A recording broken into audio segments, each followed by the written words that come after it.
in the way individuals and organizations operate. This book gives me the opportunity to introduce the model and its potential benefits to a wider audience. The premise of Think Better is that success in our business, professional, and personal lives is less a matter of what we know than of how we think. If we can develop the thinking skills to generate more options and then evaluate those options more effectively, we can all live richer, fuller lives, and so can the people around us. Everybody talks about creativity and innovation these days, but very few actually know how to put them into practice. The ThinkX model shines a bright light on the productive thinking strategies that people we celebrate for their creativity have been using for centuries. I think you'll find that productive thinking is a game changer. It brings the skills to think better out of the closet and presents them in a way that makes them easy for anyone to grasp and use, so they can think better, work better, and do better in every aspect of their lives. The good news is that productive thinking is a skill that anyone can learn and develop. Regardless of your starting point, you can learn to use your mind better.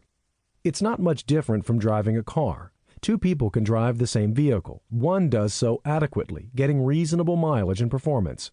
The other drives it superbly by applying learned skills to get the best mileage and performance possible. Will some people always be more creative than others? Of course. But whatever vehicle you start with, whether it's a BMW or a Skoda, you can learn to use it better. Think Better is not an academic study. My company, ThinkX Intellectual Capital, works with real organizations that face real-world issues.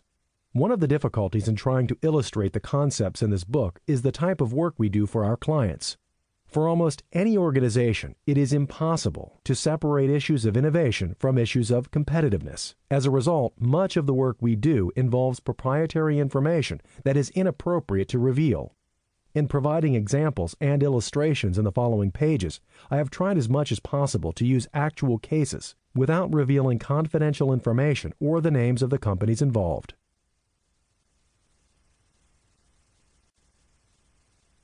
Part 1. Productive Thinking in Context. Chapter 1. Why Think Better. Imagination is the beginning of creation. You imagine what you desire. You will what you imagine. And at last you create what you will. George Bernard Shaw. This book is about creating the future. It's about a way to see more clearly, think more creatively, and plan more effectively. It's about thinking better, working better, and doing better in every area of your life. All of us have the potential to think better. The first step is to free ourselves from the unproductive thinking patterns that hold us back. There is an interesting little insect known as the processionary caterpillar that can teach us a lot about the stifling habits of everyday thinking. Processionaries got their name because of their distinctive behavior. When they leave their nests to forage for food, they travel in a line like elephants in a circus, head to tail, head to tail. The lead caterpillar spins a fine trail of silk as it crawls along. The next caterpillar in line walks along the silk trail and adds its own. Processionaries can form trains hundreds of creatures long as they march through the forest. There's nothing particularly distinctive about the lead caterpillar. It just happens to be at the front. It walks along for a while, pausing and raising its head occasionally, trying to sense which way the nearest food source is, and then continues the trek. If you remove the lead caterpillar, the second in line will take up the scouting duties without hesitation. The trailing caterpillars don't seem to care about the change in leadership. Processionaries fascinated one of the world's great naturalists, Jean-Henri Fabre, who was considered by many the father of modern entomology. He spent years studying them, both in his greenhouse and in their natural environment.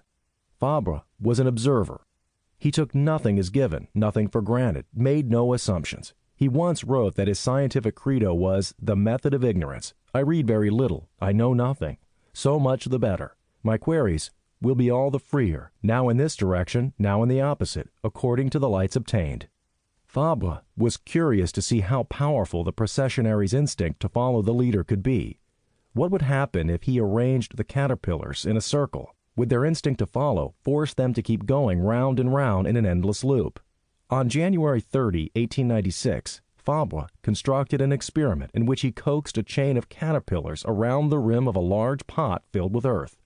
As soon as enough caterpillars had ascended to form a ring, he brushed away the ones at the end of the chain. He then nudged the lead caterpillar, behind the trailing caterpillar to close the circle.